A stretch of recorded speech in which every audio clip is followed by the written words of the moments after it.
So let's start with, what is your criteria for selecting a company's product line? I mean, are you looking at the BSR? Are you using gut reaction? What's the first point of call for you? So I try to do a holistic approach. And so I don't have a checklist per se, but I do have things I look for, and I weight them all differently based on a million different criteria. So first and foremost, I would look at it and go, okay, I tend to like products and companies that are in weird niches where anyone inside of the niche knows the brand name.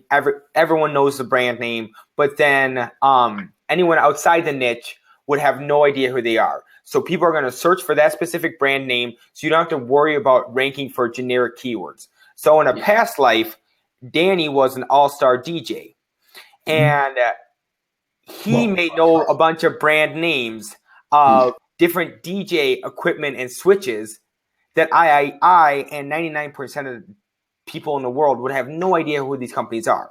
Yeah. But I could go and contact that switch company because they're probably in this weird little, like, say, $10 to $30 million a year revenue company, where I could contact them and say, hey, my name is Danny.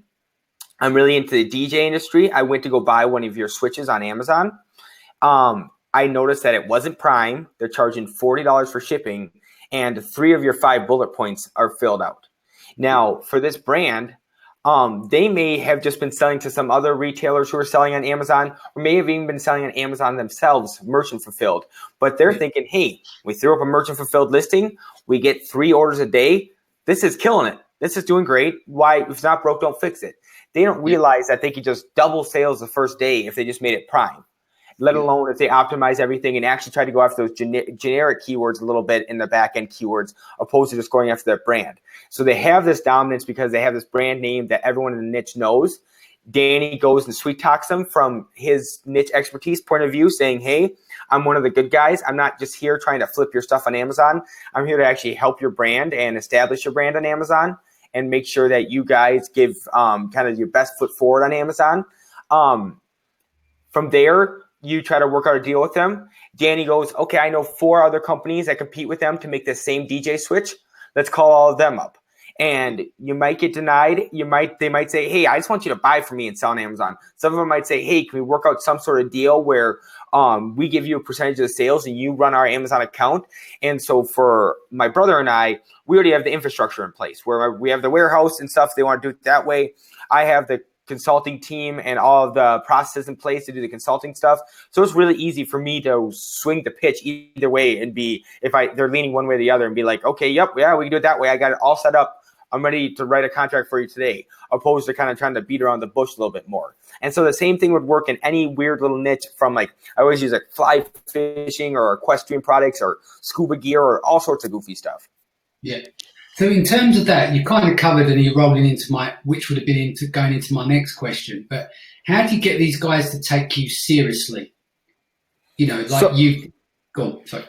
Oh, so first off, a very big misconception that I get all the time is that, like, well, that's easy for you to say because you're Will Tjernlund, the Amazon expert. Everyone wants to sell to you. Yeah. No one knows who I am. No one.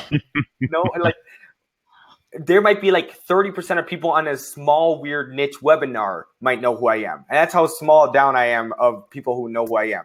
And so, like, no one knows who I am. That doesn't help at all. What basically helps is me being prepared, I think, more than anything. Is that I'm not sitting there calling random people saying, hey, you're selling my stuff? Hey, let me get back to you next week, and I can figure out some how we do warehouse, or I'll figure out shipping, and I'll get back to you. It's not like that at all. It's more like, oh, you're ready to sell my stuff? Okay, well, can you send me a purchase order sheet right now so I can place a purchase order later this afternoon? You know what I'm saying? Or, oh, you guys are looking for consulting? Okay, here's the first 4 steps we need. First, you need to give us access to your account. Second off, you need to sign this contract, which is an agreement saying we're running your Amazon account from now on. And then 2, we need to do the statement of work, which says, you know what I'm saying? Like that kind of stuff, where if I start talking in those words immediately, they're not thinking that I'm messing around. I'm here to make them money, and I don't got time for riffraff. Yeah, no, that makes total sense. So what would you say for, like, you've got an outgoing personality, and you've got some guys in the game that are more reserved. They prefer to do stuff over email. Do you think there's any way of breaking that mold? Because it's like cold calling. No one likes to pick up that phone, do they, and do the cold calling thing? Yeah, I think for sure, if you're crafty, there's always a way through LinkedIn or Twitter to really get to someone immediately and say, hey, can we set up a call? Your Amazon account's atrocious. And so I got connected with all sorts of weird people through, especially Twitter. I've been like the king of finding, like, you find the CEO of this $30 million company and he's got 60 followers and you see that he tweets daily. It's like, oh man, this guy can't help but answer my tweets. If I send his generic email, he might never get to me. But if I tweet him 5 times a day, I'm become this guy's best friend by next week. Yeah. No, it makes sense. And I mean, I'm talking because obviously our audience goes all around the world. I think when you see other people that are doing, say, which pretty much is wholesale and, of catalogs and stuff, that people make it sound like it's quite easy. Like, we know in business, there's no free lunch and nothing's easy. You've got to put yourself out there. You've got to be up for rejection. But I'd also like to point out in the UK, Amazon is a filthy, nasty, dirty word, because you tell anyone in the UK, like, I'll give you a quick story. And this wasn't even on a wholesale product. This was me private labeling dog food. I got to the point where I was about to put the PO in. I went to sign everything off to put my first order in for this dog food. And the company said, I can't sell to you because you sell on Amazon. I said, I told you 4 weeks ago, once we started their discussions, that I sell on Amazon, and it wasn't a problem then. And so basically they bait and switched me right at the end. And I had to point out to them, I said, you do realise you sell to 4 other customers on Amazon. I've reversed engineered your customers. And what they're probably doing is that they've got a Shopify store. They're saying that they're selling via their Shopify store and having it all sent in and fulfilled by Amazon, and probably selling 2 or 3 products a month on Shopify, and the rest are being sold by Amazon. And I said, because I was upfront and honest with you, I'm now being penalised. But the good news that came out of that, for a little tip for everyone, when you get angry and pissed off with things like this, I just jumped onto Alibaba, filtered through for Europe, and I found a company in Spain. So I've now just done a deal with a manufacturer. So off the back of that, I've got access to multiple lines now of 15 kilogram dog food that I'll be selling, like gourmet dog food. Because I tried to push through the doors, it hit back in my face. I got upset about it and then found a better offering. So you do have to really push at this. Yeah, that's what you get, Danny, for trying to be upfront and honest. The world's out to get you. Nice guys finish last. No, because I've been the guy with the fake e-commerce store for sure. I've done that multiple times. So I'm all about that. But no, what I think that you need to kind of, first off, the American brands are just opening up to it. That's why, like, my brother and I are in a very good time in history right now where all these brands are just waking up saying, hey, selling direct is actually the way to go. It's the kind of thing I think about where, like, I was actually sitting in a coffee shop this morning for like an hour and a half, writing out like a Amazon manifesto, explaining this exact problem that we're talking about right now and explaining it in layman terms, that if I could go to every brand CEO and send them this email, this would give them a step-by-step explanation of how Amazon works and how they're doing it wrong, and how if they're not adding value to your brand through extra distribution channels and getting your product in front of new eyeballs, or giving them niche expertise about the product and actually breaking down exactly what the product does and why it's good for this DJ equipment, or why this fishing pole is good for this creek, if they're not providing that kind of value, then they're basically worthless. And so why are you allowing them to make money off your brand? You should work with a company that's actually a professional who manages brands for a living, instead of just these fly-by-night guys selling out of their garage. If you want industry expertise, everyone goes to YouTube. If you want something for cheapest with the fastest price, lowest price, and it's the fastest shipping, you go to Amazon. We don't need these random e-commerce stores or random big box stores. They're not really providing value. Wake up, get on Amazon. I can help you do it. Yeah, I mean, there's another little tip for guys out there. What I do now, and I spoke to you, Will, about this last week, is that I actually work with the founders of the companies. And so we take their product line and design what's better, what will work best on Amazon. And I'm talking about in the grocery sector as an example. So we'd have a free box selection, which you couldn't sell as the individual units because there's no money in it. And so having that relationship makes a big difference, because you wouldn't believe the the amount of morons that work on their minimum wage, who pick up that phone, who works at a wholesaler, doesn't give you any leverage, can't see in front of them the benefits of what you're trying to do, help grow the brand and everything else. And it's when you get in contact with the founders of the companies themselves, they see it and they want to stretch out to these different avenues, and they will work with you if you can build that relationship with them. Yeah, I always try to get them to, first off, really actually calculate the numbers of, if you go on Jungle Scout, what's their brand currently doing on Amazon right now? Now, what would your normal profit margin be if you sold these at retail at that price? Well, that's much bigger margin than what you're making selling to these 4 retailers who you know exactly who these guys are. You know what price you're selling to them. You know exactly what they're doing. It's very transparent. It's like when you buy a beer at a bar and they give it to you in a can. It's like, I know how much that can of beer costs. When you pour it in a glass, you're adding a little magic to kind of make it seem like, oh yeah, now it makes sense that it's $5-6. When you give it to me in a can, it takes away all that luster, and I go, I know that costs $1. You just ripped me off. And so when they see the transparent numbers of, I know what I sell to that guy for, he's selling for this, this is what his profit margin is, that should be all my profit margin. That starts to, really fire some people up and can kind of push them towards more wanting to sell direct. Yeah. Well, look, now we've kind of discussed a few opportunities to get to the point of bringing these guys on. The next thing is going to be, what are your strategies in terms of getting these guys on board in terms of your cash flow? I mean, are you looking at 30 days, 60 days? Are you paying up front in that relationship first, and then in the hope on the back end as you scale, you start to agree terms? How do you work it? So on the consultants, it's just pure profit. And so I just don't have to worry about that. But with the other, on the wholesaling end, I really try to do it now, and my brother too, where we really only know it's going to sell. And so I try to say, if I looked up a brand and it did $30,000 a month total in sales between all of its SKUs in Jungle Scout, I might order 10 grand of their best selling stuff. Sell that out pretty quickly, because we can see that already sells out in 10 days.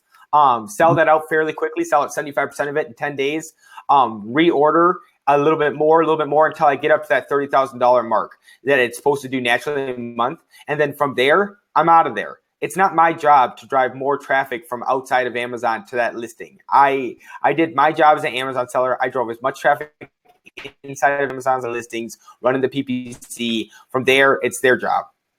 Yeah. Move on to the next brand.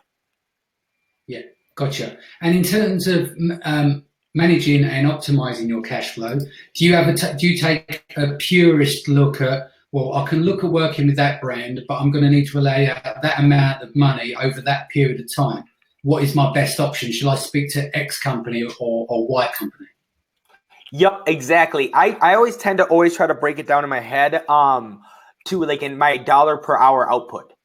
And so if I go, okay, this brand is going to make me $4,000 a month profit. And so I'm going to probably, if I look at it, I'm going to have to talk to them now for an hour, talk to them probably for another hour, talk to the CEO and kind of finalize things. And then I'm probably going to reorder 4 times throughout the year. And so, it's probably going to take me 10 hours this year to manage this brand specifically. From there, you look at it and go, okay, well, if I do 40 grand this year in sales, in profit on this, doing 4 grand a month, or whatever, 48 grand, already right now doing a pretty good dollar. My dollar per hour output at something like crazy, like $1,500, $2,000 an hour, where it's like, if I can see that it's going to give those kind of returns, then I'm in for sure. But if it doesn't give those kind of returns, then I'm going to be micromanaging too much and it won't scale as easily. Yeah. Okay. So obviously we've gone in through the cash flow, we've gone with the approach. You've mentioned before where you literally take on thousands of SKUs onto Amazon. What happens and what do you have to do to make that happen? Because that's obviously a lot of labor and stuff. So what's the process? This would be a better question actually for my brother. I'll do my best impression of him, but this is something process we just went through, like personally himself, where he was like overlooking someone's shoulder, where he went to freeup.com first and foremost, because they already have like VAs for you that already know how listings work. So he didn't have to, he had to skip that first step a little bit, but he just spent more money to skip that first step. And then from there, I think he hired like 25 or 30 VAs. And then 2, he had a U.S. employee, like salaried employee, managing all those VAs. And so his job, that guy's full-time job was to like answer emails from these 30 VAs and make sure they get the right spreadsheets with the right information and make sure he double checks the feeds before he uploads them to Amazon. Gotcha. Yeah, I was going to say, so that will. And what kind of tools were you using for those attributes? You know, in terms of the upload, or is it just spreadsheets? Just spreadsheets. Yeah. And with that in mind, to say that you've got a bunch of these, like, because obviously, guys, we're talking about scale here. So we're looking at the 80-20 rule by taking on lots of different SKUs, because you might sell less of them, but if 20% of them are selling on like a reasonably good volume on a weekly basis, it ends up being quite good money. So what happens if you've got to take over current listings on Amazon? How does that work, and how do you take full control of those listings? So things with like, say for that example I was just using with the 10,000 SKUs, it's because my brother got access to a bunch of health and beauty SKUs. So a bunch of makeup, a bunch of shampoos, a bunch of stuff like that, name brand stuff. So the listings all existed for the most part. So Amazon basically goes, if you sell directly to them, they will win the buy box almost 100% of the time. They win it more times than not. And especially if they're competing against a bunch of retail arbitrage people, they're going to kill them. It would be different if they're dealing with like a real seller kind of thing who's selling in and out. And so basically what happens is you upload all of the SKUs to Amazon. Amazon says of those 10,000 SKUs, we know most of them sell already. Like we want to get at least 5 of each. And then right there, that's 50,000 units you just sold in that one purchase order. And so it's stuff like that. It's it moves very quickly. So for people that don't know, because normally most of our audience will be private labelers, so they've gone through the process of setting up their own listings. What's it like? Because you know that sometimes when someone jumps on your listing, you don't have full access to, say, the images or the title and stuff.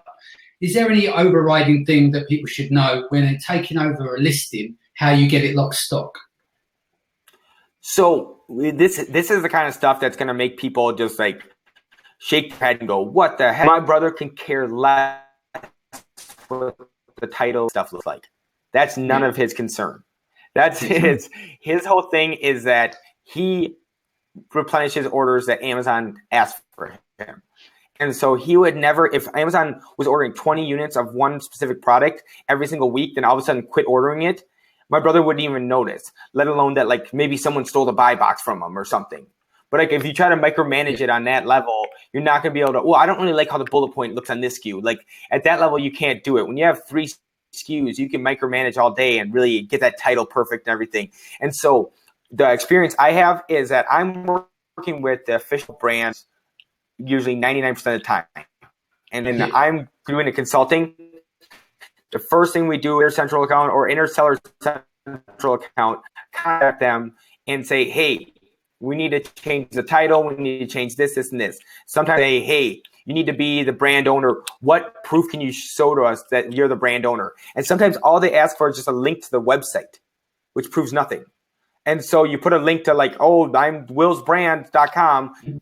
Yeah. This is our website. See, I'm the brand owner. And they go, open it. And so I've had before turn in paperwork that's the official government paperwork that we've established the trademark for that brand. And so I've gone that far to make sure, like Amazon, it's in the customer's interest that we control this listing and edit it because we know it's best. It's our product.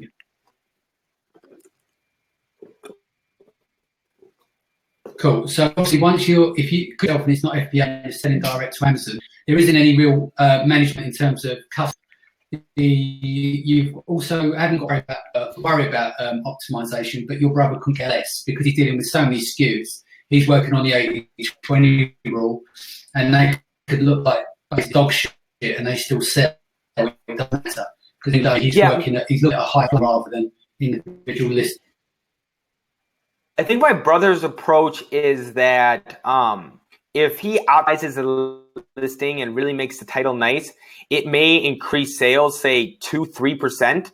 But if he goes and adds a new product line that has 10,000 more SKUs, then sales go up 200%. because it's all brand new products. And so for him, I think he just sees that that's the lowest hanging fruit still, not optimizing. Eventually, if he can't find suppliers anymore, he might go through and re-optimize everything and try to increase sales that way. He could be doing both at the same time, but I just don't think he has time or wants to.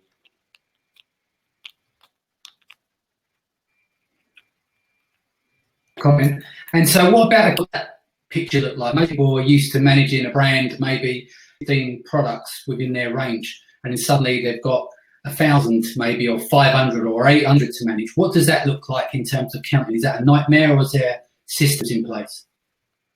For accounting, it's basically if you're on the back. Sorry, can you repeat that?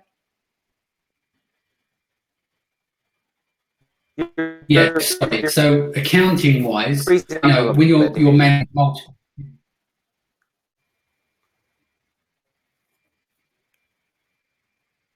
Yeah, you're freezing as well. I've got a freezing screen from you. Is Richard, are you still there? Yeah, I'm here. Can you hear? Yeah, I'm getting frozen. You've got Ethernet in. Yeah. I hear Richard fine.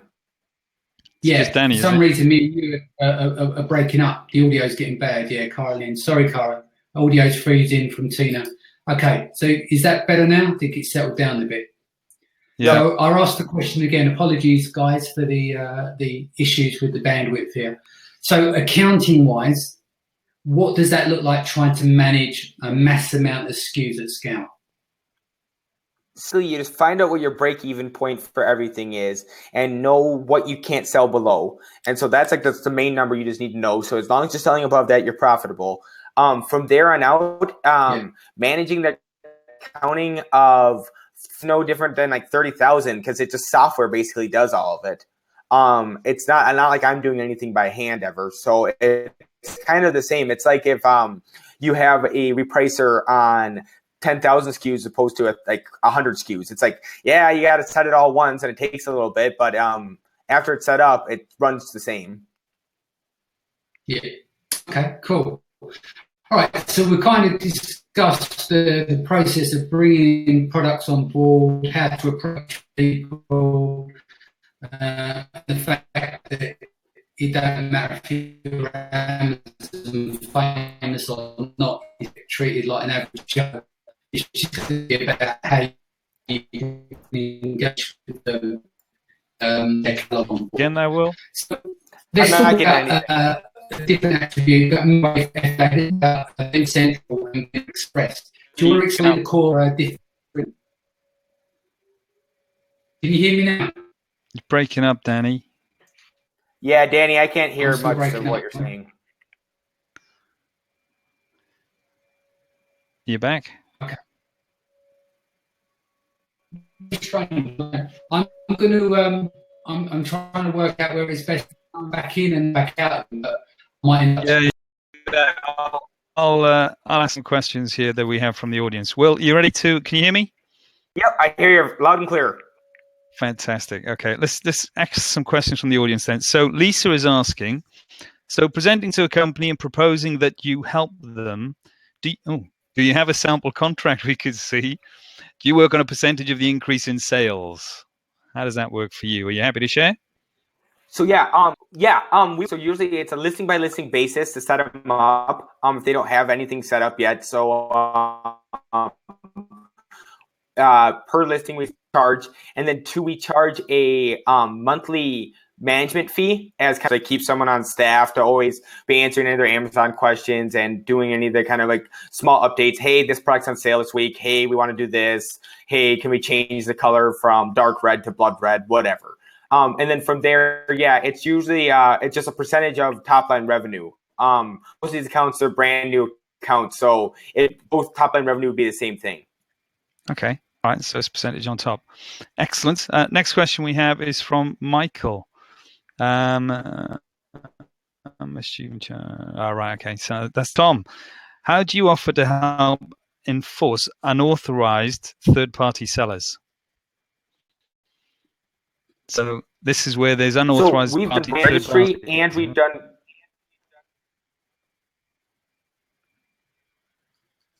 Danny, you back? Foremost, we go and work. Say, hey, I'm back. Yeah. Work with the brands and say, hey, first and foremost, we see these 3 people selling on the buy box on Amazon. Who are they? A lot of times the brands can figure out who they are and just tell them to quit selling on Amazon. If that doesn't work, sometimes the brands have to quit selling to those manufacturers. And that's a good way to just make it so they can't sell on Amazon, just cut off their supply. If every once in a while, a brand we work with says, hey, cut them off, but at the same time, we don't want them selling on Amazon. But off of Amazon, they do millions of dollars in sales, so we can't cut them off. And so from there, then we would go and do brand gating and brand registry. So first, brand registry, of course. Right. But then 2, if you have the right trademark information, you have all legal paperwork, we've actually done brand gating too, where it's like actually no one can sell the product besides the actual brand owner. So you scare them off and then you put the protections around the brand. Yeah. And then the brand trademark, you basically explain the reasoning behind it is you keep getting counterfeit people selling on your listing, and so it's in the customer's best interest. And anytime you use like the words counterfeit or the customer's best interest, Amazon gets happy. Absolutely. Okay. Danny, you back? I am. Can everyone hear me? Sorry about this. Yeah, your picture's frozen a little bit. Yeah, I hear you loud and clear now. Yes. Can you hear me, Will? Okay, yep, right. So good. let's, so do you want to explain the key difference between Vendor Central and Vendor Express?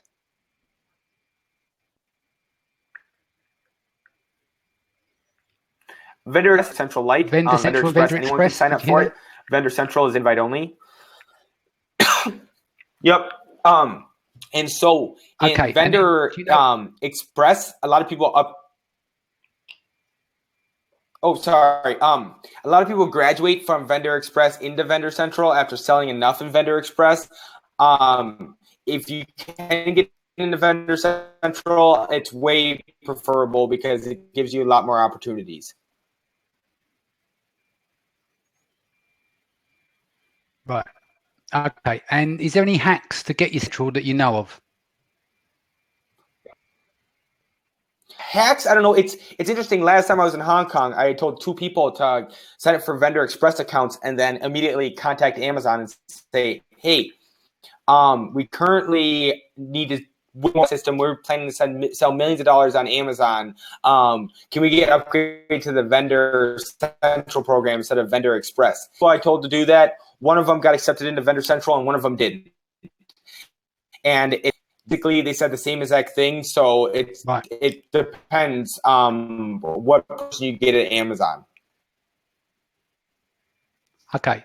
And in terms of getting the best price for your product and getting the best deal from Amazon, what should you be focusing on up front? Because I think sometimes people make the mistake of selling something to Amazon, don't actually understand all of the numbers, they end up losing money over the long term.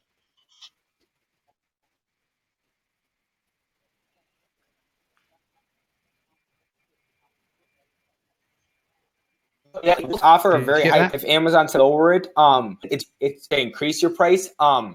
When you go to Amazon and try to lower your price, they will change your price within like 24 hours. If on Vendor Central you try to increase your price, it sometimes takes them 60 days to increase your price. And so make sure that you always keep the price high because it's always easy to lower it.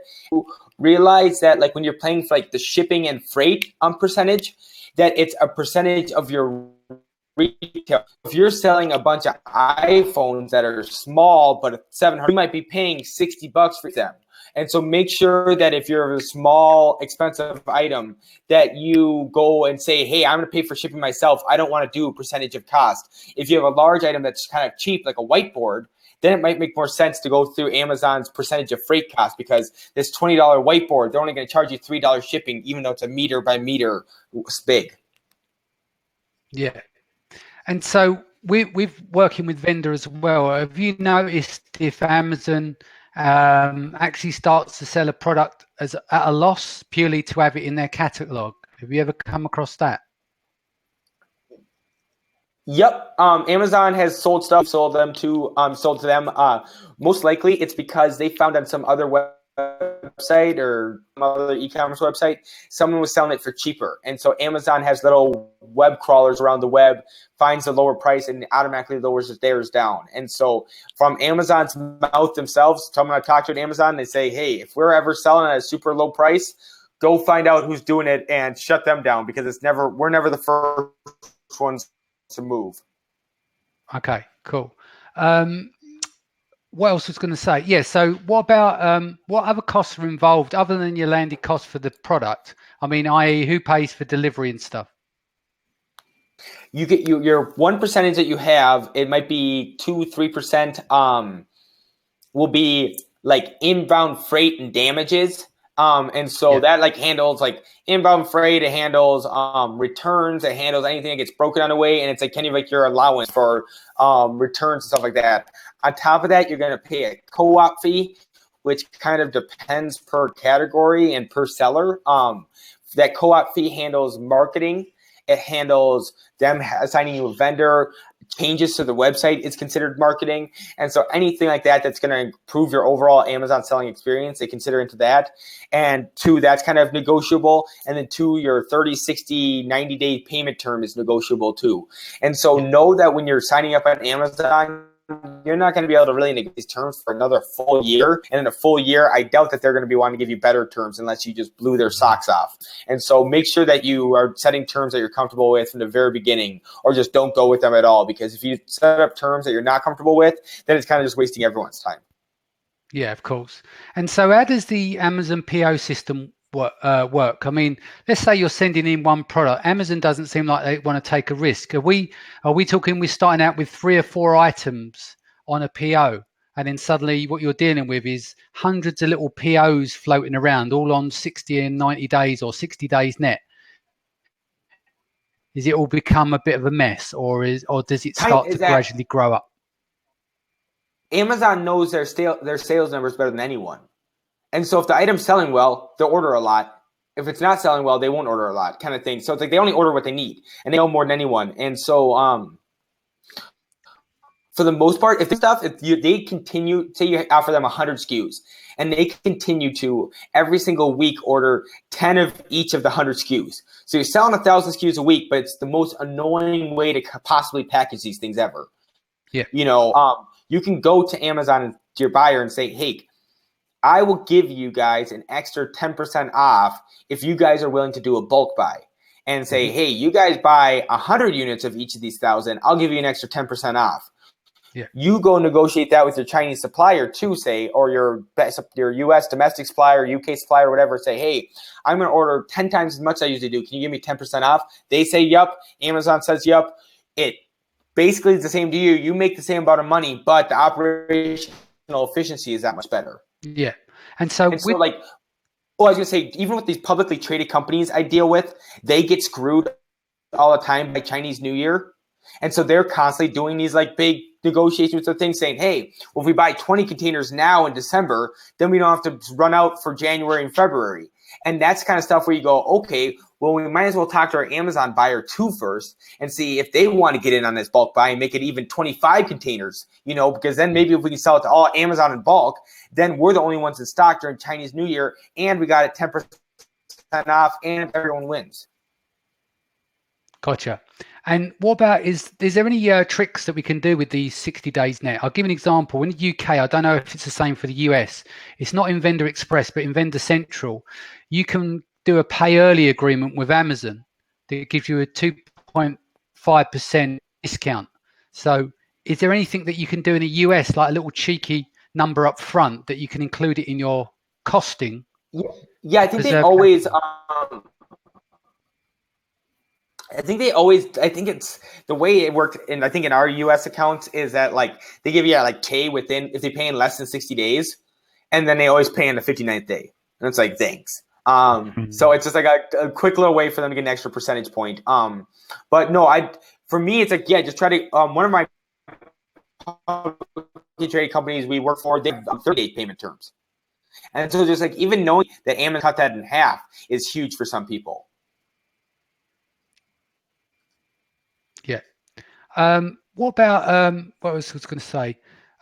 What kind of dirty tricks or clever tricks does Amazon use on newbies on the vendor program? Like you just mentioned there, like I thought that little hack of paying early, you know, build the 2% into your price was really good, but then they pay you on the 59th day, which screws everything up. Here's a quick one that if you just don't know, you don't know. Especially if you have like a legitimate brand that Amazon actually wants. Amazon came to one of our brands and said, "Hey, fees have increased 10% this year." They say this a couple of weeks ago, and we go, "What the heck?" And my business partner Reed, we meet up with the company and we go, "Hey, let's call their bluff. I think they're a bunch of idiots. No one else sells any of these kind of products to Vendor Central. Where else are they going to get them? We'll just go over to Seller Central. Our life stays the same, but they just lose out." And so we go to them and say, "Hey, we're going to move over to Seller Central. No, we're not doing this 10% fees." And they go, "All right, just kidding. Fees are the same." They might just get a calendar update every 3 months saying, "Hey, call up all of your vendors and ask for 10% increase in fees." If 1 out of 10 says yes, 10% Amazon just made for doing nothing, for just a quick little phone call. Because someone goes, "Oh yeah, I guess Amazon wants 10% here." Or some dude thinks he's really, really slick and negotiated Amazon down to 5%. It's like, no, that's a bad idea. What happened to my brother recently? They tried to say, "Hey, his fees are going to increase by like 3%. And he settled on that, like he'd spend an extra 150 more grand on AMS this year if they didn't increase his fees. And so like that's one way to play it too. But just know that like there's always a way around it, and just don't accept Amazon's word for the gospel. Yeah. I think a lot of people do though. That's the problem, don't they? They, you know, Amazon hands it down, then you eat it up, don't you? Generally. So they rely on, yeah. What about the big one is returns? They screw you on returns, don't they? If you're doing like Vendor Central iPhone case, Amazon says they want 10% more, and you say, "Yeah, I'm calling your bluff," they legit might just not order from you again. They got plenty of suppliers who sell them iPhone cables. Yeah. They sell their own. Like they don't care about you. Sorry, man. And so like that's a double-edged sword. So sorry, Danny, what was your last question? Yeah, no, talking about managing on returns. By the sounds of things, they'll just throw anything back at you in terms of returns, and you have to eat it up. What can we do there in terms of managing that out? That's something you can negotiate ahead of time, that they'll just take a percentage from you and they'll eat all the returns. And so that's what my brother recently had happened to him too with his buyer, is that I think he has like a 3% return budget that they just automatically say, "Hey, 3% is going to be damage or returns." And they totally over-ordered. They totally miscalculated what they needed forecasting-wise. And the guy said 350 grand worth of inventory at Amazon we want to send back to you. Do you mind if we waive and pay you back that 3% that we took from you and send you back this inventory? And my brother was like, no way. Like the whole business model is built around, I send this to you and I never hear from it again and I get paid. I don't ever want to see anything about this product. And so that you're going to send it back to me, that I'm going to have to go send it on eBay and try to sell it on these places. If I can't sell it on Amazon, it's not going to sell. If that's not going to sell Vendor Central, so shipped and sold by Amazon, Prime, there's not like there's other places online that's going to sell better. And so, no, I don't want this stuff. I paid the 3% for a reason. Get it out of my face. And that's true. We signed a contract. Yeah. Straightforward. Cool. In products that you can't normally sell. So I'll give you an example. If you're in that situation where something is, say, $6.99 at a retail price, obviously you can't cover that off in FBA fees. But is there a way of selling those kind of low price products to Amazon, which you can't fulfill on FBA anyway, but you could maybe make $2 or $3 a unit out of? Yeah, for sure. Stuff like that, and stuff like that too, that you can just kind of like, even if you're making very small margins, but they sell a lot, so then you can just add it to your suppliers' order each time if they have high minimum order quantities, just to beef it up and give yourself more sales and more velocity. Two, something that we're working with one of the companies is we're doing that direct import program where Amazon buys a container straight from China and sends them over to their fulfillment centers themselves and takes control in China. And so little things that like that, it's like, man, when that little thing has to travel to 4 warehouses before it gets to Amazon, it's not profitable anymore. But when it goes straight from the warehouse in China to Amazon's warehouse, it becomes profitable overnight. Cool. And what about, can the Amazon algo work out if you've been dumping products on them? So example, you pick something that fits in a shoebox, lightweight, and you go into the market, someone's coming in and completely hammered the PPC, it makes it non-profitable, and you think, I've got a good idea, why don't I sell this to Amazon? Can Amazon recognize this? Is there a correlation there where they're going, well, actually, this is flopped on the FBA side? No, I think that they might be able to see that the sales started trending down, but they'll still see their sales and they'll still want to order. Our buyer once said that even if they get like a half dozen page views, but not even a sell, they'll order one unit. Just version rates usually, I don't know, 10%, 20%, that like, man, if any more people start clicking on this, someone's going to buy. And so, no, I don't think that. I think, but that might be a good way to, now that you say that, that might be a decent way to resurrect products. Say you have this product that you're slowly kind of trending down. All of a sudden, you were the number one ranking. Next week, you're number 2. The next month, you're number 3. You go sell it to Amazon while it's still kind of still breathing. It might pump it back up to number 1 again, and then everyone goes, crap. If you guys do the Jungle Scout Chrome extension, and it says who its winner is always on the right-hand side, times than not, that like the top quarter are sold by Amazon, then everyone else is FBA people. Yeah, makes sense. And is it worth, for instance, to make sure that you want to try and get the best price possible, is it worth putting a week before, putting the price up if you're selling FBA and you want to be that sacrificial lamb that you want to dump on them? Is it worth putting the price up then, and then when you go and put your price in, they'll refer to the FBA account and go, actually, this is 19, we can afford to pay X? Yeah, I wonder, I've never done too much like in the weeds testing like that, but that sounds like something that could, honestly, I was thinking about that the other day too, where it's like, if you did something like something like that and gave away 500 units, spike the algorithm, let the algorithm kind of like the ranking sit for a week, do another Zon Blast, sit for a week. And if you prolong that over 3 months and just really spent a bunch of money and then offered it up to Vendor Central, I feel like there would be a long enough sample size that Amazon wouldn't be like, these guys are boom and bust. And so I wonder, if you could manipulate the algorithm that way. And then once, if you're ranked high and then Amazon starts ordering from you, then it's got to be really hard for you to lose your ranking unless Amazon comes out with the basics version. Yeah. And how do you get them from FBA to Amazon if they offer you a PO? So what would you do there? You've got your stock in FBA. They will not go from Vendor Central. Yeah. Like your actual. So what would people have to do? Do they have to do a removal order? Or? Yeah, they have to do a removal order and send it to themselves or 3PL. And so this is one of the biggest things one of the biggest drawbacks of the Central way like this is that all the companies we can sell for, they have their own warehouses, their own staff. Yeah. My brother has his own warehouse and staff. And that didn't work very well in the location independent business model unless you're at scale where you can afford a 3PL.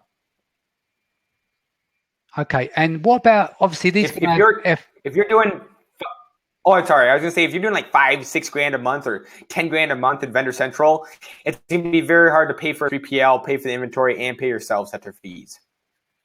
Yeah, okay, that makes sense. And what about we're dealing with, I think Vendor Express and Vendor Central is basically you've got FN SKUs, haven't you? Once they're in the Amazon network in terms of FBA, and pull them out and then put FN UPC codes over the top of them, or?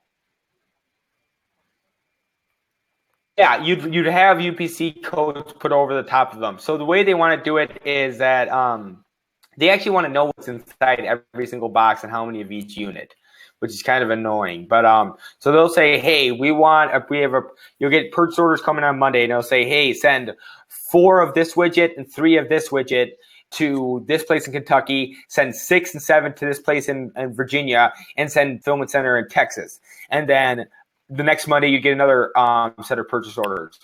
And then you have 24 hours to confirm that purchase order. And then from there, you have I think it's like 72 hours maybe to ship it out to Amazon. If you don't ship it out within 72 hours, then you get dinged for another 3%, and then from there you have up to 90 days to fulfill that. And so that 3% that he's going to get into his business model, since he only orders stuff with him, and then he knows he has that 90-day window to get it to him and get it out to Amazon. So it gives him plenty of time. Cool. All right. Well, look, that's my questions covered there. Do you have any audience questions there, Richard? Yeah, I've got a few that we can run through. So Michael's asking, when you represent different categories, is that tough? Because we know the size, weight, bid rates on PPC, they can be wildly different. What's your thoughts on that, running across different categories? It's like selling a bunch of rocks for all I care. It's all the same to me. So it a lot of our companies we end up selling for, which we don't mean to, is that they tend to have items that are like $500, $1,000, a couple hundred. So then PPC is super easy because it's really hard not to be profitable at that point. If any product's like under $20, we most likely just don't even run PPC for it.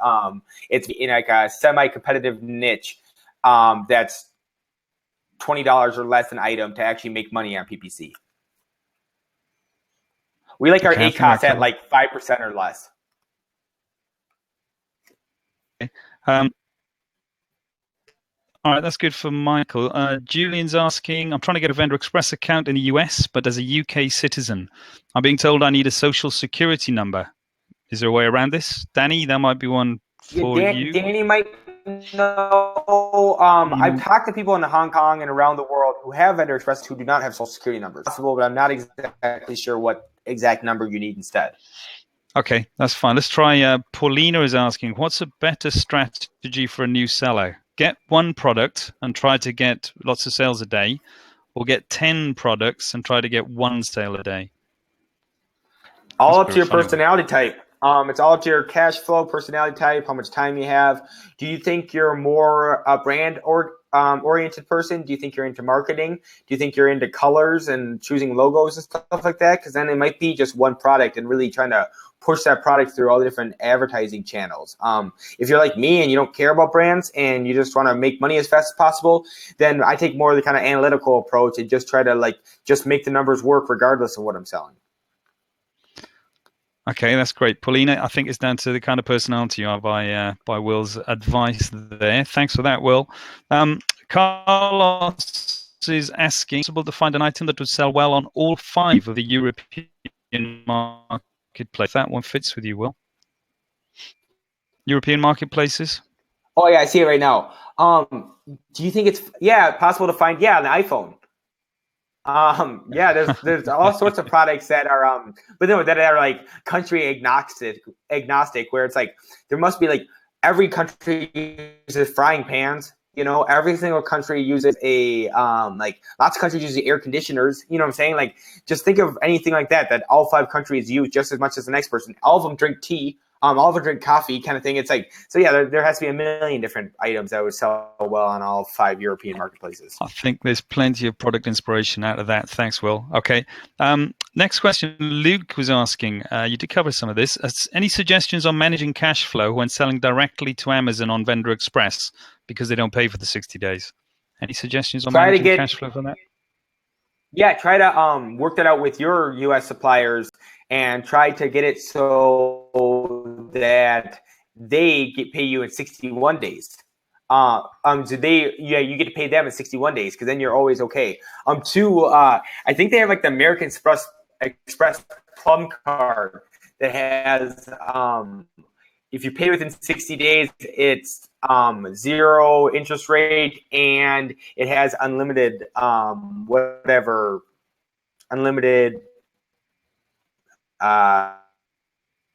limit. Pay it in full. So that you can try to move around cash flow. Amazon basically is a cash more than anything, more than product selection, more than marketing, more than anything.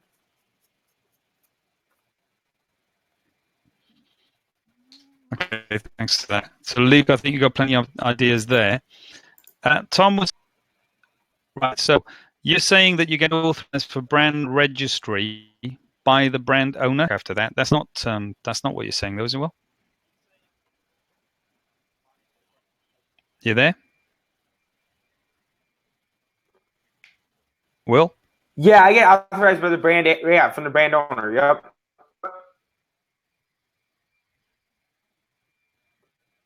Yeah, I get authorization by the brand owner that gave me rights to sell their.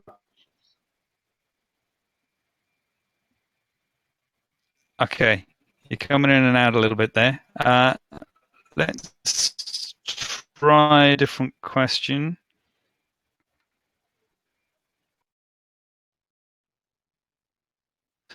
Michael's asking, in the back end, what are you using search terms rows?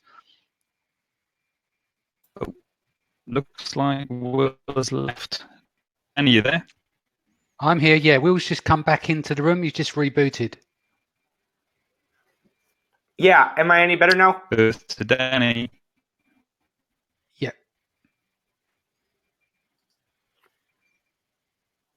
It seems like they're having us take turns because their internet cutting Well, out. Yeah. All right, Michael's asking, in the back end, what are you using for your search terms rows? Kinds of keywords or phrases? Does it matter? Yeah, I'm doing Timeshare. both usually. I'm trying to do everything. Something we do often. Yeah, I hear you loud and clear. Something we do often is that we go and set up, as soon as we work, set up automatic campaigns and let them run for 2 weeks, and then go and download the report, and it shows you what all of the customer search to click on one of your broad matches in your auto campaign, customer generated ads to keywords, and make sure we use all the keywords and different phrases we can in the back end keywords. Cool. Okay, that's great. Thanks. Alice is asking, have you got any suggestions small private label seller could get started working with your strategy? Well, how would they get started for a small guy? Start looking around Amazon, start finding brands that have very poorly created Amazon listings. There's tons of brands out there still that are selling, that have only one picture, that don't have all the bullet points filled out, that have a short title, all sorts of stuff like that, and just start calling them and contacting them and emailing them saying, hey, you guys need Amazon help, please contact me and I can talk to you more about how to do it. That's the best way. Go and contact as many people as possible. If you contact 100 companies, we'll get back to you. Excellent. That's good tips to get us started. Michael's our favorite tool to use to help you in your Amazon business.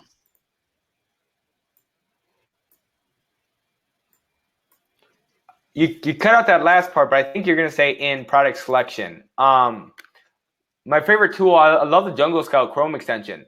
Using the Jungle Scout Chrome extension is very quick and easy. You just click it real quick.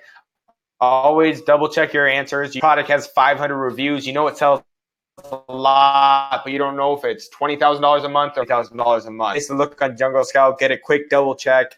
I constantly am downloading those Excel files and sending it on to clients to kind of show them the opportunity in the marketplace. Jungle Scout Pro or whatever the Chrome extension is a pretty easy tool. Jungle Scout's good. Okay, that. And the next question I have is, Danielle is asking, she's tried to be accepted as a vendor, but has only 3 products, and I think Amazon was not happy. That's not really quite for Amazon's not gonna be too interested if you have 3 products. That's why I said the other people who I was telling, who the one got accepted, hey, I got 3,000 products Amazon. Can you give me a Vendor Central account? And they're going to hold you to legally, where they say, hey, if you don't have 3,000 listings uploaded by next month, we're closing down your Vendor Central account. So you can say whatever you want to get into the Vendor Central program. And then once you're there, just sell your 3 listings. Okay. Danny, okay. Can you hear me? Yep. Yeah, you're there. Excellent. All right. Has we got any more questions left for Will before we have a discussion about the Seller Optimization Summit with Augustus? I've got Right. Michael's asked, do you get AMS or if you get accept? Sorry, you cut out there real quick, but I think you're asking, do you get AMS if you sign up for Vendor Central? And yes, you get AMS, and yeah, AMS is great. It's much more robust than the traditional just Amazon PPC that they have in Seller Central. Okay, last question that I have. This is from Toby. I have a product which is not selling. How do I get rid of it? I usually do eBay. I try to say, if you got like 200 units, say, hey, 200 unit lot on eBay, send it at an auction price. It's for sure going to go. You're going to get at least market price for it. It might not be what you exactly wanted for it. That's great. Thanks, Will. Danny? Yep. Okay, so just want to say a quick hello to Augustus. He's the creator of the Seller Optimization Summit, which started on Monday. Hello, Augustus. Hi, Augustus. Can you hear Hello, us? guys. Nice to be here. Hello, Will. I can hear you well. Do you want to give the guys a quick rundown on what the Seller Optimization Summit is? So, guys, Seller Optimization Summit, it's a virtual event for Amazon sellers who want to learn from a lot of experts from the industry at one place. And this event is actually free if you joined. Well, the whole event is free if you manage to join last Sunday or Monday. If you are coming just now, then you will be still able to watch sessions from day 3 till day 7. The summit is running from Monday till Sunday, 3rd till 9th of April. Every day you are receiving about 5 or 6 interviews, pre-recorded interviews, watch free, and also there are 5 master classes, live webinars. We had 2 webinars. One was with Will Tjernlund on Monday. Yes, we'll be running until Sunday, and you're welcome to join. Cool. And just to give a bit of an overview, guys, of the lineup, obviously Will's on the lineup, Scott Volker, Manny Coates, Brian Johnson, Greg Mercer, Brian Burke, Kevin King, Anthony Lee. I've done 5 interviews on the summit, as well as we're supporting partners with Augustus as well. So there's a good summit there of core information of optimizing your business. And I think we're going to do a giveaway now. I know that we've had some erratic bandwidth issues.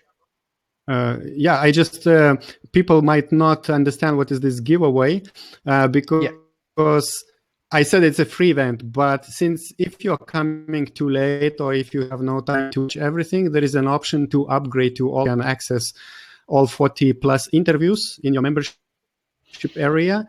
And it costs money. It's worth the investment, I think, but we anyway are giving the ticket here as well to one of the listeners. Yeah.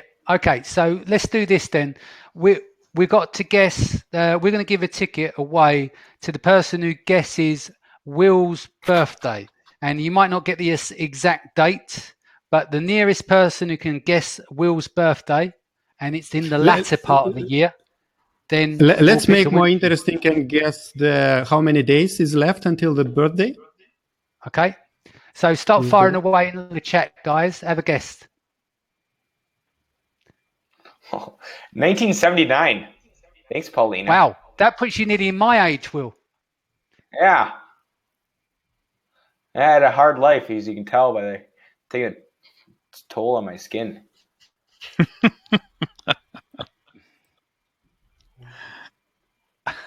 Honestly, I don't know how many days there is till my birthday. I'm looking up right now.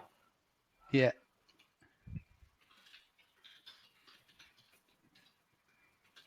How many days after your birthday? I got it now. I got the answer.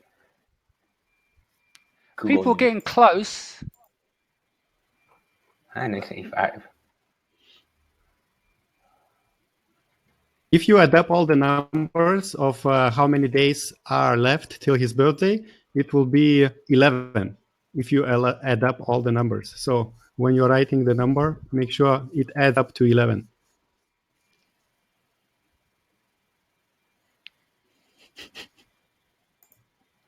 I don't even know who is the closest. Yeah. I see Scott's had a crack at it twice here.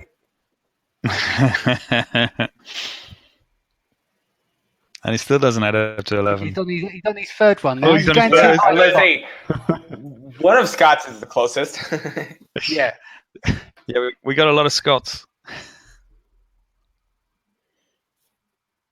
Yeah. Oh, here's a cheeky one. He's nailed it. Someone's been Googling him. Let's give this one to Shane. Yeah, 1990. I didn't know you could That's Google right, my birthday. Will, isn't it? 11th. Yeah, that's my birthday. Yeah, Google lots you will. You don't want to look.